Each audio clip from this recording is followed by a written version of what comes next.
Organisasi Masyarakat Gerakan Muslim Penyelamat Akidah atau GEMPA mengadakan konferensi pers pada hari Kamis 17 Juni 2021 terkait bentrokan yang terjadi antara Ormas GEMPA dan Pemuda Batak Bersatu.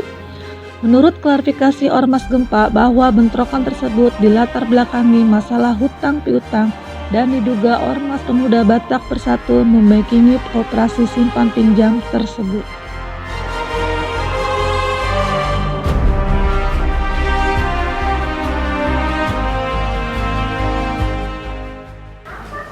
Laskar kami datang ke lokasi dengan jumlah 6 orang. 6 orang ditambah personil yang ada di sana 2 orang berarti 8 orang.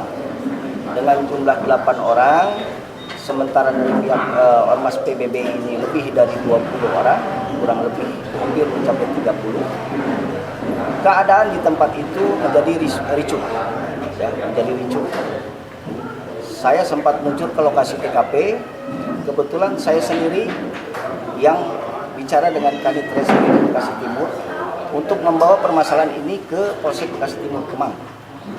Nah, dari himbauan Bapak Kanit Reskrim itu, saya meluncur dan menyudahi kericuhan yang terjadi di Rawalumbu itu ke lokasi Polsek Bekasi Timur.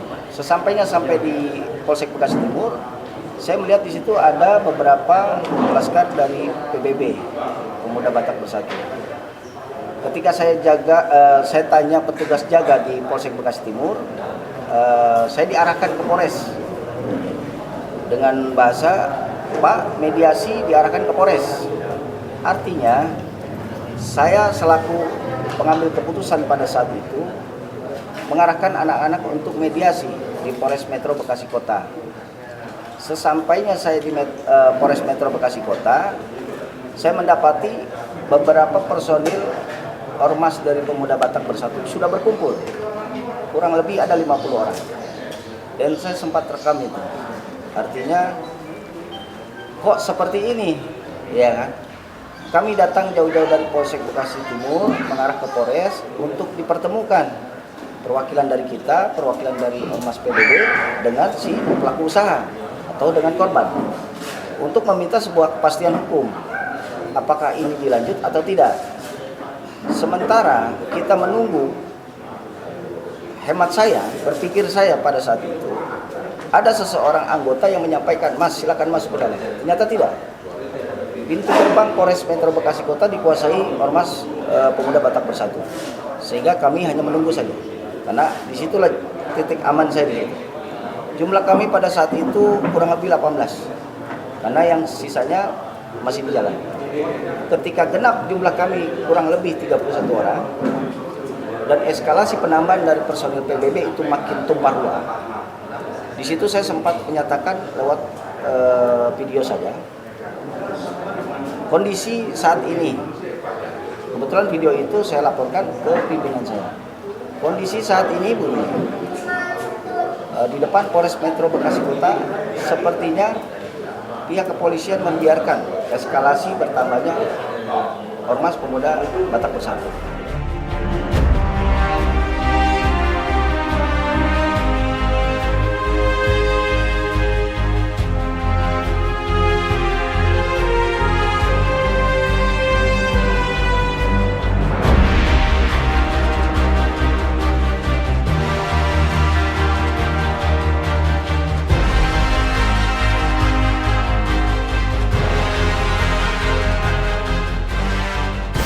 Awalnya saya sendiri juga tidak memahami bahwa ini tuh kita tuh meminjam itu mengandung riba atau tidaknya ya. Karena pada waktu itu kita tuh hanya sekedar faktornya kebutuhan pada saat waktu kita meminjam. Mereka datang menawarkan, ya kan, dengan cara baik awalnya seperti itu. Kami meminjam lah. Nah setelah makin berlanjut kita lancar bayarnya. Setelah adanya pandemi ini yang kita rasakan ini semua nggak ada pandemi, otomatis kan kita jadi akan ngedrop kan untuk membayar ini bagaimana, kembali lagi dari satu persatu tuh digali untuk nutup ini, nutup itu bank keliling kan. seperti itu. Terus untuk yang bank model kayak Enok dan lembaga yang lain pun sama demikian. Kami awalnya memang lancar aja. Setelah ada pandemi ini kami jadi terperosok lah ibaratnya dana atau penghasilan lah gitu ya. Kolab gitu gitu. Lama-lama lagi kolab begini kita kan nggak bisa bayar. Nah terus itu dicecer terus Pak, sampai Ya, rumah dipancing lah diacak-acak. gitu. Sampai diacak-acak itu nagih Karena tuh nggak untuk cukup sore penagihannya aja, bagi sampai orang yang- malam pun jam 11 malam dia datang untuk menagih. Untuk penagihannya sih memang masih lama. Ngancem. Kata teman saya sampai bergantung diri sampai sekarang saya nggak ketolong tuh kenapa? Terlambat saya untuk Terlambat. mengadukan ke tim gempa itu. Karena Dia zaman ketakutan. 1 juta sampai 20 juta. Usaha teman saya itu ngerongsok Pak, kontrak di daerah Asem. Ya. Yaitu jaminan KTP, KK itu Akta. semua asli semua. Asli. KK akta bahkan sampai surat nikah pun ditahan. Itu sampai kita sekarang minjem pun. 2 juta. Sampai sekarang. sampai nggak punya kakak KTP. Sama. Iya karena disita. Karena ditahan. Itu untuk Bank Lentenir ya, dari pinjaman 1 juta 2 juta. 2 juta bunganya 600 ribu. 600 per bulan. 600 ribu per bulan.